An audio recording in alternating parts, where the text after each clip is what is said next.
Hello বন্ধুরা, শ্রীশ কিচেনে তোমাদের স্বাগত। কেমন আছো সবাই? কালকে তো শুভ নববর্ষ। তো এই নববর্ষ মানেই তো বাঙালির আনন্দ অনুষ্ঠান, খাওয়া দাওয়া সব কিছু।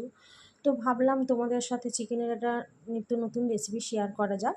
তো প্রথমেই চিকেনটাকে ভালো করে ধুয়ে নুন, হলুদ, আদা রসুন বাটা, টক দই দিয়ে একটু ম্যারিনেট করে নিতে হবে। এরপর কড়াইয়ে সাদা তেল দিয়ে একটু পেঁয়াজের বেরেস্তা ভেজে নিতে হবে। এই চিকেনটা রান্না করা ঠিক যতটাই সোজা, কম সময়ও লাগে, শুধু যা ম্যারিনেটটা একটু টাইম দিতে হয়। তেমনি খেতেও খুব দুর্দান্ত হয়, খুব জুসি হয়। এই রেসিপিটা তোমরা লাচ্ছা পরোটা হোক, নান হোক, রুমালি রুটি হোক, সব কিছুর সঙ্গে ট্রাই করতে পারো। তো দেখো আমার এখানে পেঁয়াজের বেরেস্তা একদম রেডি।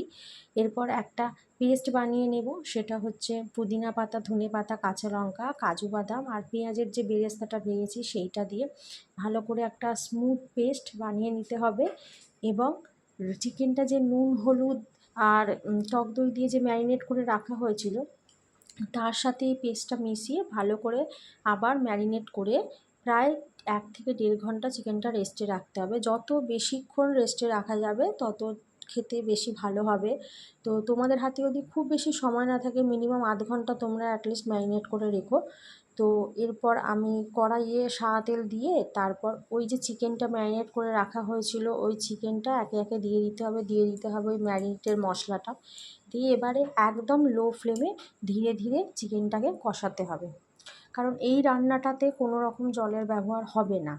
তো জলের ব্যবহার যেহেতু হবে না, সেহেতু যদি মানে ফ্লেমটা যদি মিডিয়াম বা হাই ফ্লেম করা হয় তাহলে খুব তাড়াতাড়ি নিচে ধরে যেতে পারে, পুড়েও যেতে পারে। ওই জন্য একদমই লো ফ্লেমে রান্না করতে হবে এবং ঢাকা দিয়ে দিয়ে রান্না করতে হবে। তো চিকেনটা যখন লো ফ্লেমে আস্তে আস্তে কষানো হবে, দেখবে আস্তে আস্তে তেল ছেড়ে আসছে। তো যখন তেল ছেড়ে আসবে তখন তার মধ্যে পরিমাণ মতো একটু নুন, একটু চিনি দেবে। যদি দেখো ম্যারিনেটের সময় তো নুন দেওয়া হয়েছিল, যদি দেখো যে নুন লাগছে না তাহলে দেওয়ার দরকার নেই। আমার এখানে একটু দরকার ছিল বলে আমি দিয়েছি।